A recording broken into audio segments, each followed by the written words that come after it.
If you average out the View hosts, among the dumbest people on television. Sunny's dumb. Certainly not the brightest person. And what she just said just doesn't make any sense. It's like so silly to say. It's not a well thought out.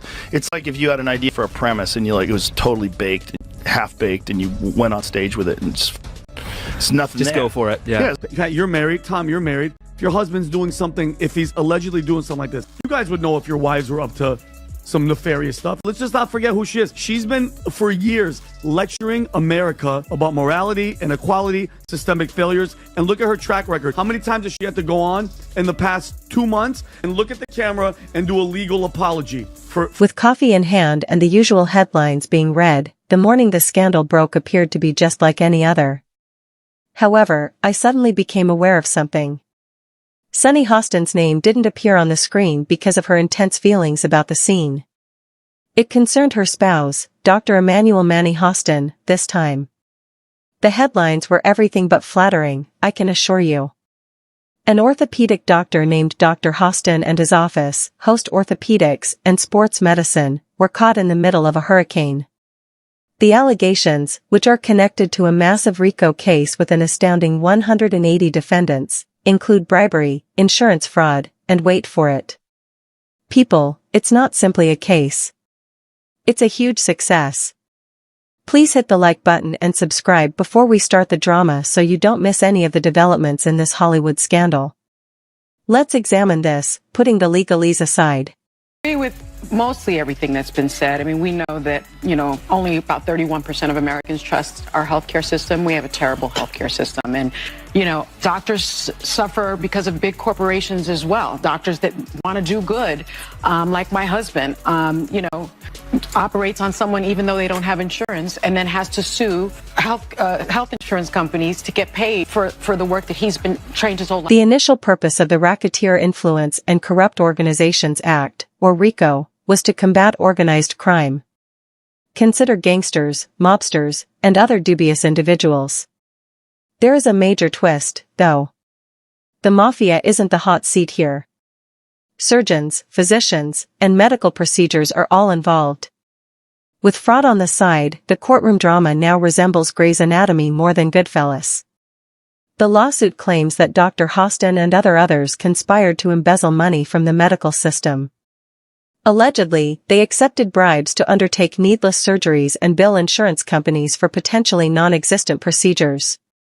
Imagine insurance companies paying for surgery, patients undergoing the procedure, and money being moved as if it were a high-stakes game of hospital poker. Citizen that has a policy. I mean, I'm not saying that Joe Rogan should be removed from Spotify. He's got 11 million listeners. He's got $100 million, contract as of 2020. But I do think as the podcast platform, you have to have some sort of guideline. How about a disclaimer on his podcast that says, this is misinformation? How about removing some of the podcasts that disseminate this misinformation? They have. And that's This is the juicy part. The lawsuit particularly claims that Dr. Poston received compensation for performing or advocating less invasive joint treatments known as arthroscopic surgery. Although these procedures appear to be morally right on the surface, the complaint claims that some of them were totally unneeded. Did these patients actually require shoulder or knee surgery? Or was it really a desire for compensation? If these accusations are accurate, this could be one of the most egregious betrayals, dwarfing soap opera scandals. Imagine having faith in your physician only to discover that you were a pawn in a financial scam. That is unquestionably the most agonizing kind of betrayal. People that always do the pointing, and it always comes back to them, all right? So when you said this is the largest RICO case ever filed in the state of New York, you guys wrap that around your brain. That's bigger than the mafia case. Like the mafia one was number one, this one takes it over. So he was scamming insurance companies from taxi drivers, Uber drivers, and Lyft drivers. He was performing unnecessary surgeries and then providing fraudulent medical services in exchange. They have been charged with underpaying physicians, rejecting claims, and avoiding payment by whatever way possible. Therefore, the crucial query is Attic indeed attempting to reveal a huge healthcare fraud? Or is this merely a desperate attempt to shift the blame to someone else by a business that is on the verge of going bankrupt? According to a new lawsuit obtained by Page Six, the orthopedic surgeon was one of 200 defendants named in one of the biggest racketeer influenced and corrupt organization cases ever filed in New York. Emmanuel was accused of federal insurance fraud and, quote, getting kickbacks by performing surgery and billing a company that insured taxi companies and Uber. He characterized the action as a last-ditch effort by a company on the brink of financial ruin and denounced it as addicts' pointless attempt to recover their losses. His defense? As a traditional courtroom tactic, make ATIC the center of attention and portray them as the true bad guys. You flip the tables on your accuser when you are attacked. And believe me, it keeps the drama in the courtroom blazing. But wait, there's still more. Here is media critic and podcast king Joe Rogan. Rogan didn't mince words when he criticized The View for their obvious hypocrisy. He brought out Sunny Hostin's history of disseminating misleading information while seeming to be flawless, probably knowing about her husband's dubious behavior. And that's not all. Refusing to exercise prudence, Rogan attacked the show for being, well, just plain dumb. If you average out the IQ of The View hosts, you might still have trouble hitting triple digits, he said.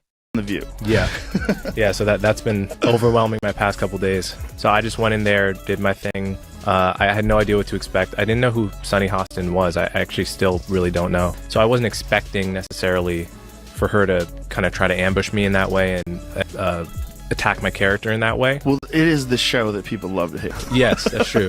That's true. They get so much hate watching viral clips of them saying ridiculous things. I mean, Yeah. it is a rabies infested. Maybe that was harsh, but his fans were loving it. Sunny, Dr. Hostin's wife, has been strangely quiet while he battles for his name in court. On The View, Sunny is typically the one to take on problems head-on. But crickets, in reference to what happened to her husband. Why was there no sound? Is she trying to distance herself from him, backing him, or awaiting word from her attorneys? Fans are making assumptions. While some believe she is safeguarding her reputation, others believe she is being silent to avoid becoming the next victim. In any event, her silence is telling. The saddest aspect is that Dr. Hostin is not the only person involved. This complaint names 180 defendants, including clinics, hospitals, and other physicians. This would rank among the biggest instances of medical fraud in recent memory if the accusations are true. A whole system of corruption that takes advantage of the healthcare system's shortcomings to scam millions of people. In a lawsuit, her spouse was charged with federal insurance fraud. Alright, let's read this. Is this a video, Rob? Committing federal insurance fraud in a lawsuit. Okay, now let's read this. Rob, is this a video? Well, I have this. I'll show you this about. Just read this and I'll come to you. So, Dr. Emmanuel Manny Hostin, an orthopedic surgeon and Honey the View co-host, Sunny Hostin, is accused in December lawsuit fraudulently billing insurance. By the way, this is a Daily Caller story I'm reading. The lawsuit alleges Hostin knowingly provided fraudulent medical and other healthcare services in exchange for kickbacks and or compensation, and names him among nearly 200 defendants in one of New York's largest RICO cases. Wow. Hostin's attorney Daniel Twites denies the allegations, calling the lawsuit a meritless attempt by a near-bankrupt insurance carrier to intimidate doctors and restrict healthcare benefits. The case involves claims that Hostin performs unnecessary surgeries on patients after minor accidents without exploring less invasive treatments, with American Transit citing New York's 1974 no-fault law as contributing to widespread. The main distinction is that these crooks are stealing insurance payments rather than banks. Given that profit appears to take precedence over patient care, the primary question is how much faith we actually have in the healthcare system. Trust is harmed when insurance companies and healthcare providers prioritize profits above people. Patients shouldn't feel like they're stuck in a financial rut when they visit their doctor. Furthermore, ADIC is just stoking the flames if it is using this lawsuit as a smokescreen to hide its own financial problems. It won't be simple to unravel the complex web that is this entire scenario. Dr. Hostin has not yet been found guilty. Even if these are only charges, the court case is expected to be a spectacle. The two sides are preparing to attack each other in full force. We can only observe and attempt to separate fact from fantasy for the time being. Regardless of Dr. Hostin's guilt or innocence, This case is already brutally exposing the unsettling realities of the healthcare and insurance industries. The scandal is far from done, so hold on tight. We'll be here with popcorn in hand as we watch every new revelation come to light, much like the eventual courtroom drama.